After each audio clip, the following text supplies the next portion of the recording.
다음 주제. 예, 예.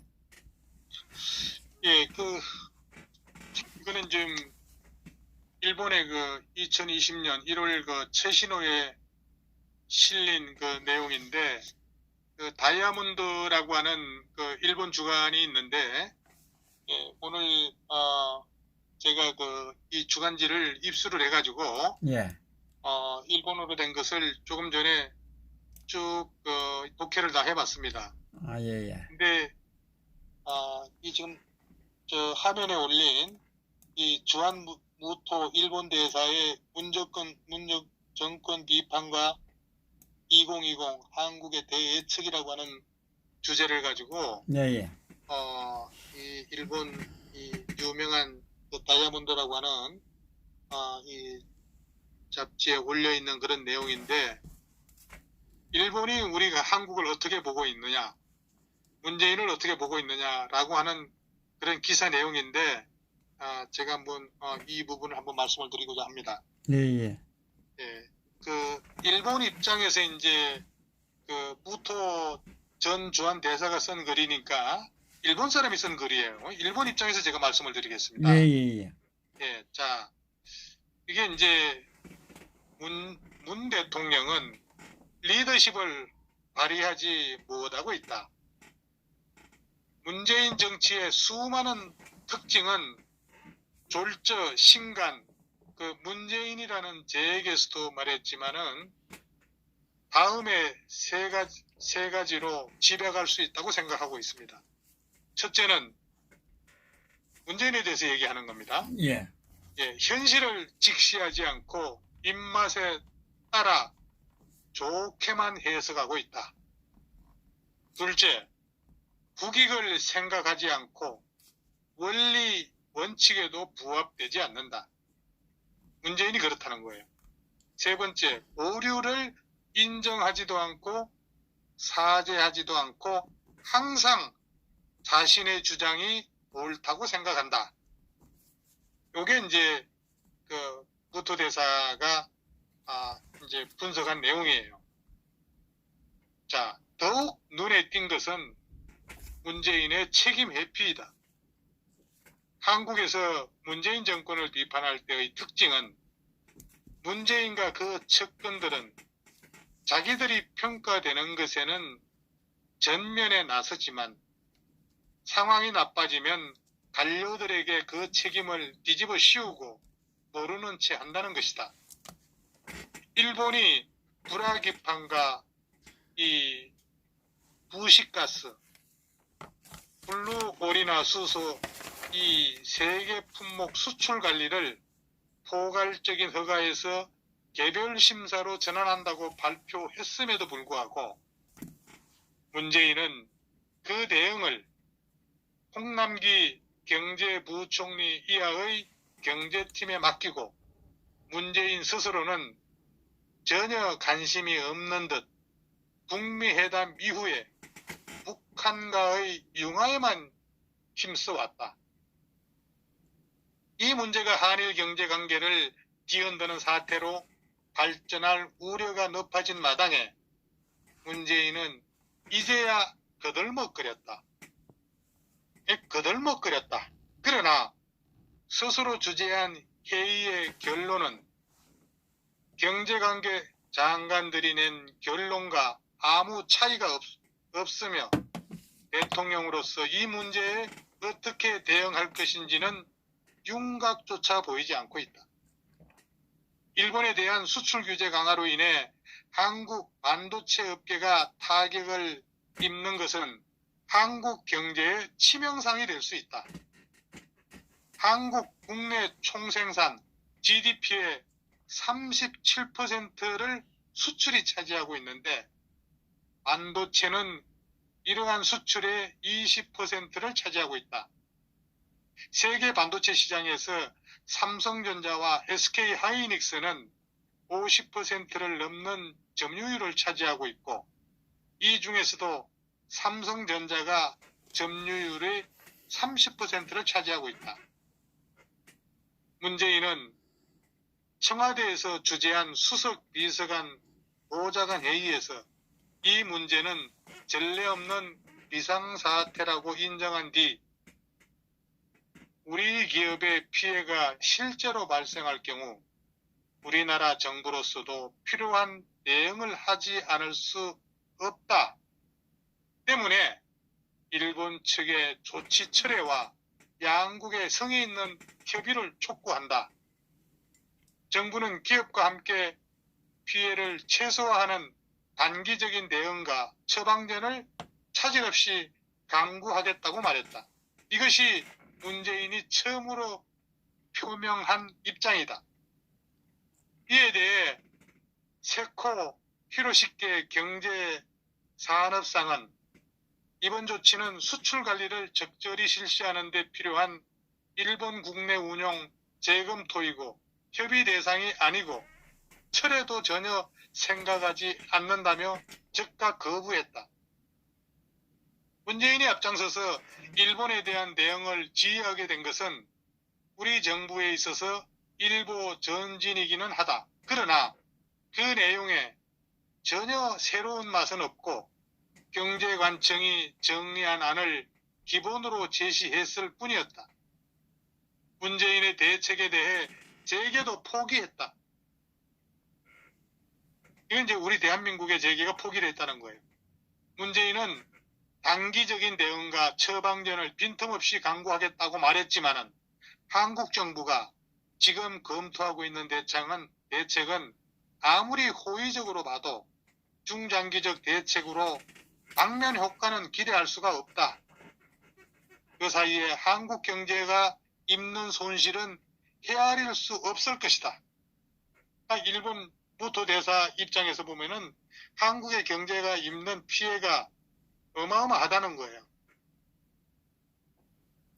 그래서 엊그제 10일 주 제네바 대표부 대사는 WTO 상품무역 이사회 기타 의제에서 일본은 정치적 동기에서 무역 제한 조치를 취했다. 한국 기업뿐만 아니라 세계 교역에도 부정적인 영향을 미치는 일본 측은 국제적인 무역 규칙에 위반하고 있으며 조치 철회를 강력히 요구하라고 호소를 했다.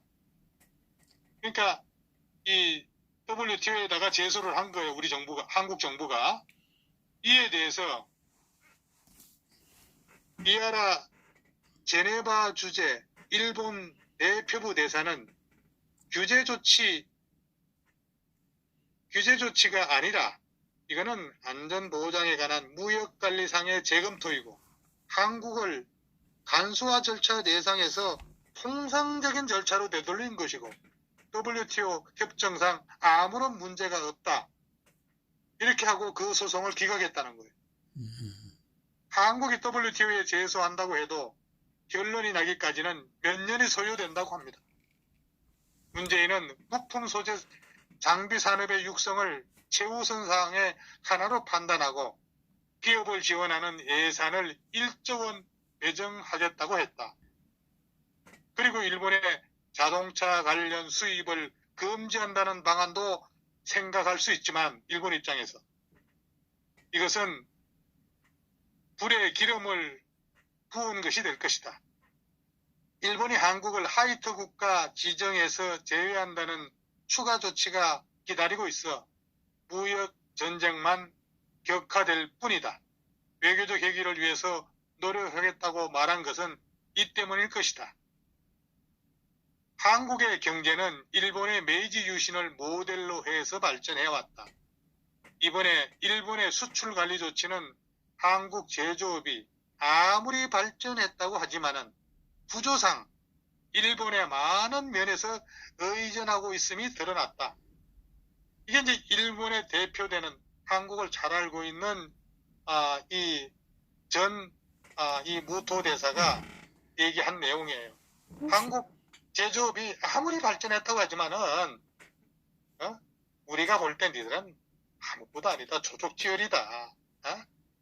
구조상 일본의 많은 거의 대부분의 면에서 의존하고 있는 것이 지금 명백하게 드러났다는 거예요. 한국 재계는 더 이상 일본과의 경제관계를 악화시키고 싶지 않다는 것이다. 대한민국 재계에서는 이 문제로 더 이상 일본하고 마찰을 일으키고 싶지 않다는 거죠. 그러나 일본에 대해 무대책인, 일본에 대해서 아무런 대책이 없다는 거예요. 누가? 문재인 정권이.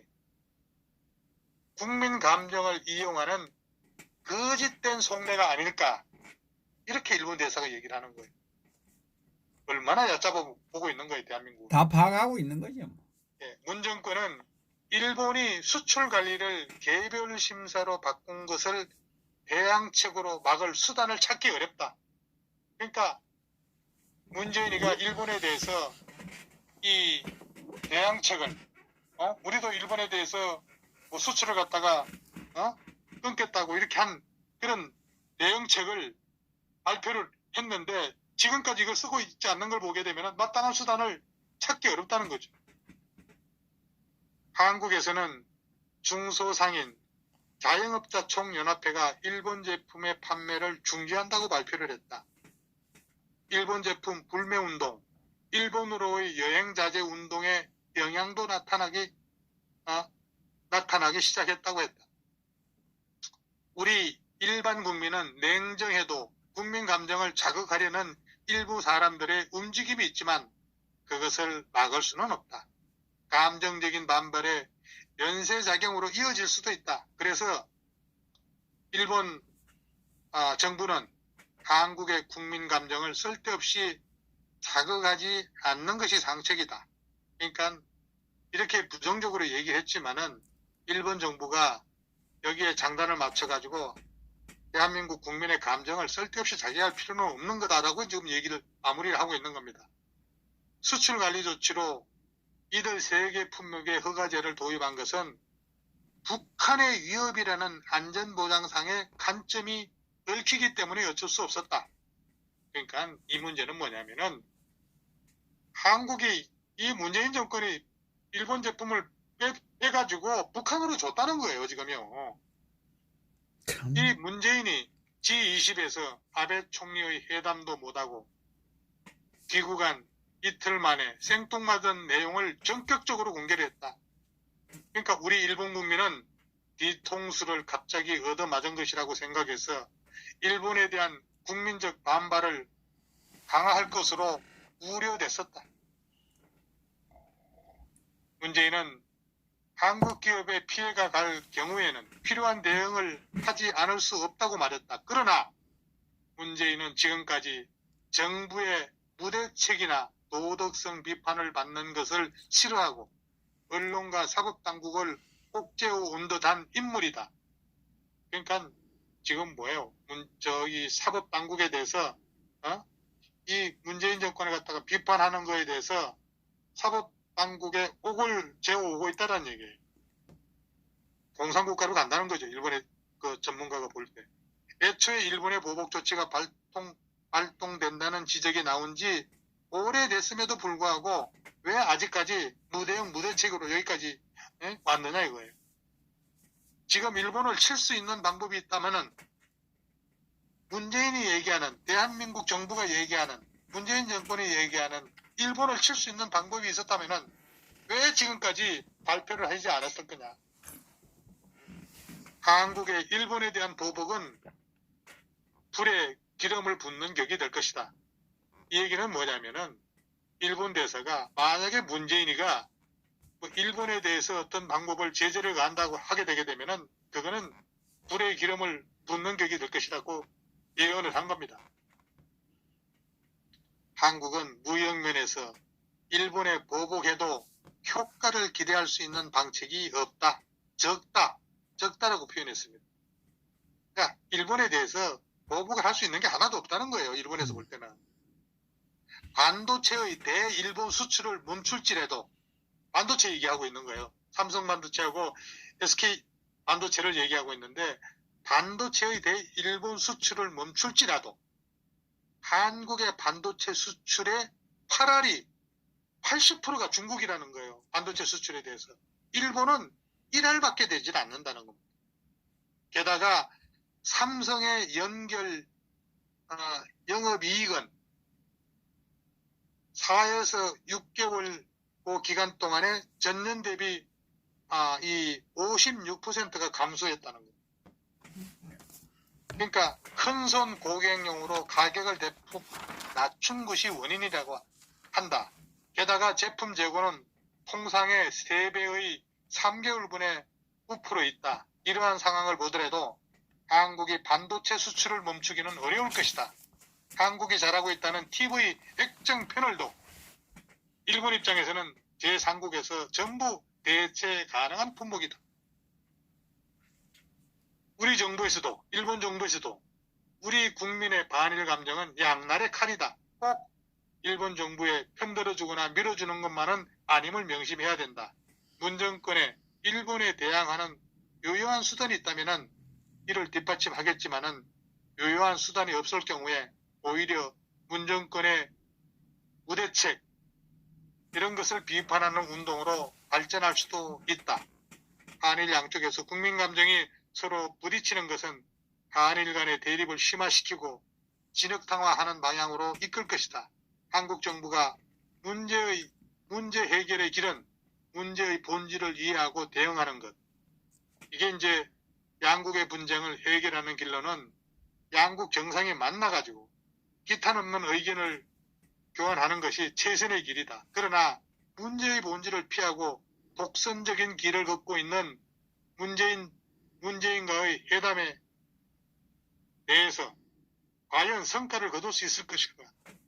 문재인이 이 문제의 본질을 다시 한번 생각해 주기 바란다. 만나면 뭐 하겠어요?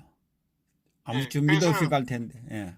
이제 그게 이제 지금 무토 대사가 이제 여기까지 한 내용인데 네. 그렇게 하면서 이제 이제 정리를 한 게 이 문제는 수출 관리의 문제일 것이고 김정은 위원장 눈치만 보고 북한의 제재 의김을 묵인하고 경우에 따라서는 조장하는 그런 정책을 중단하고 북한의 핵미사일, 생화학 무기 이런 개발을 제지하는 자세를 분명히 해야 된다. 그리고 남한 기업에서 북한에 가담하는 기업이 있다면 이를 단속하는 것이다. 그러니까 불화소서 이런 걸 갖다가 몰래 배에다 옆구리 대고 퍼주고 하는 거 이런 거에 대해서 단속을 해야 된다는 얘기예요. 이번 문제는 징용공 문제에 대한 보복이 아니다. 그러나 지금까지 일본이 한국을 하이트 국가로 대우해 온 것은 한국과 전략적 가치를 공유하고 신뢰할 수 있는 우방국으로 한국을 취급해 왔기 때문이다.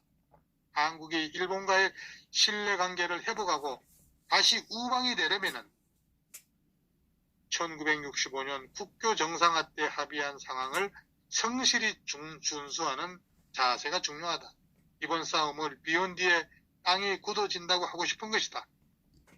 전 제대한민국 특명정권대사 무토 마사토시 이렇게 해서 정리를 하고 있습니다. 아, 정리 너무나 잘 해놨네요. 네, 그래서 일본이 한국을 보는 걸 보세요. 얼마나 정확하게 보는지.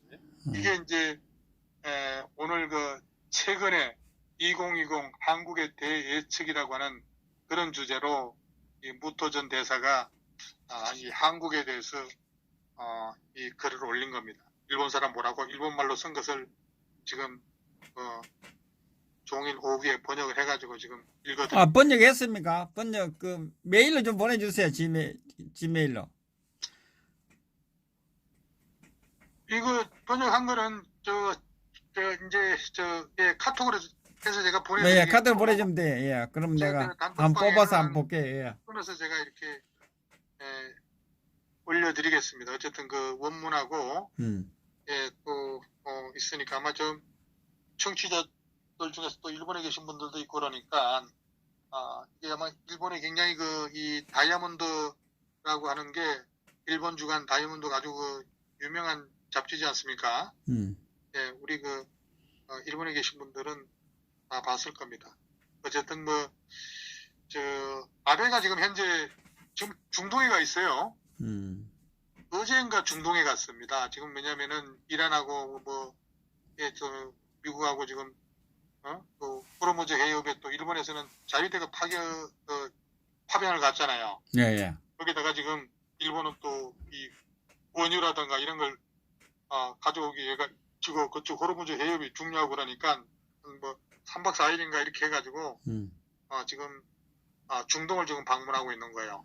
참 대단해. 일본은 한다고 해서 뭐 오늘 뭐 바쁘게 지냈을 텐데 지금 뭐 한국은 지금 호르무즈 해협에 파견도 하지 않고 그동안에 뭐 친남방 정책이니 뭐니 하면서 아프리카라든가 뭐 뭡니까 그 이름도 들어보지 못한 동남아시아 여러 나라 다니고 했는데 예? 지금 호르무즈 해협 아직 그 파견 결정도 하지 않고 말이지. 아니 원탁 회의하고 저쪽에 북쪽에서 다 허락이 떨어져야 가지 않겠습니까? 뭐라 다 하지 않겠어요? 예, 근데 이제 어제 그 아베가 예, 그 일본으로 저 중동으로 떠나기에 앞서 가지고 예, NHK에 이제 그 방송했던 그 내용이 뭐였냐면은 일본에 가면서 예, 아베 총리가 이제 그 사회자가 이렇게 물어보는 거예요. 한일 문제에 대해서. 그러니까 어제 아베 총리가 하는 말이 강제징용 판결에 근거해서 압류된 그 일본 기업 이 자산의 그 현금화 문제에 대해서 그 한일 청구권 협정에 명백하게 위반되는 행위라고 어제 그렇게 말을 했단 말이에요. 예, 그러니까 지금 강제징용 그 피해자들, 그러니까 대부분 판결에 근거해서 일본제철하고 후지코시하고 미쯔비시 중공업이 있단 말이에요. 예. 그런 일본 기업이 지금 현재 대부분에서 한국 내 자산을 지금 압류하고 있는 거예요. 그 전체적인 금액은 그렇게 크지 않을 겁니다. 만약에 그게 이제 법원에서 어떤 판결이 나오냐에 따라 가지고 이제 판결이 나오게 되게 되면은 그 압류된 자산을 갖다가 강제 매각할 가능성이 있는 거죠. 뭐 두고 봐야 되겠지만은 어쨌든 상케이라든가 뭐 이런 데서 이제 보도되는 그 내용하고 어제 일요일이기 때문에 NHK의 그 일요 토론에서 이게 나온 문제인데 일본에서는 지금 현재 강제징용 판결에서 그 압류된 일본 기업을 이게 이 자생 문제 이제 이거를 언급하면서 일본의 이 출연진이 얘기를 하는 내용을 보니까 한일 청구권 협정에 이거는 명백하게 위반되는 거다. 그래서 아베도 그렇고 한국 협정을 지키라고 이 지금 한일 협정 맺은 거 이거를 협정을 지키라고 강력하게 요구를 했다고 어제 얘기를 하더라고요. 그러니까 이제 지난달에 뭐 24일인가 한일 정상회담인가 뭐 했지 않습니까? 예. 그때 문재인한테도 아베가 일본 기업의 그 자산을 이 현금화하는 거, 한국에서 판결 나가지고 매각하는 사태 이거 피해야 된다 이렇게 분명하게 얘기를 했다는 거예요. 만약에 그 아베가 분명히 그렇게 얘기를 했는데도 불구하고 이 판결도 문제가 되겠지만은 그 일본 재산을 한국에 있는 일본의 그 재산을 갖다가 만약에 매각해서 처리를 했다고 했을 때는 그때는 지금 일본 입장으로 봐서는 이제 국교 당겨 되는 거죠. 어쨌든 아사히 신문 같은 데서도 지금 이 뭐라고 얘기를 하냐면 한국이 일본의 그 기업 자산을 현금화 시킨다고 했을 때 그때 이제 그거를 이제 데드라인으로 인식을 하고 있다는 거예요. 제가 정확하게 전달이 됐는지는 모르지만 어쨌든 그게 지금 일본이 한국을 보는 입장이고 이런 문제를 이 정권이 해결할 수 있을 것인가. 지금 무토대사는 문재인을 완전히 지금 무시하면서 얘기를 한 거예요. 그게 이제 뭐 일본 언론의 여론에 뭐 다이아몬드라고 하는 그 유명한 잡지에 올리는 그런 내용이니까 정확하게 지금 한국의 그런 정치적 상황 이런 거를 좀 지켜보고 있다 이렇게 볼 수가 있는 거죠. 자 여기까지 말씀을 드렸습니다. 예, 수고하셨습니다.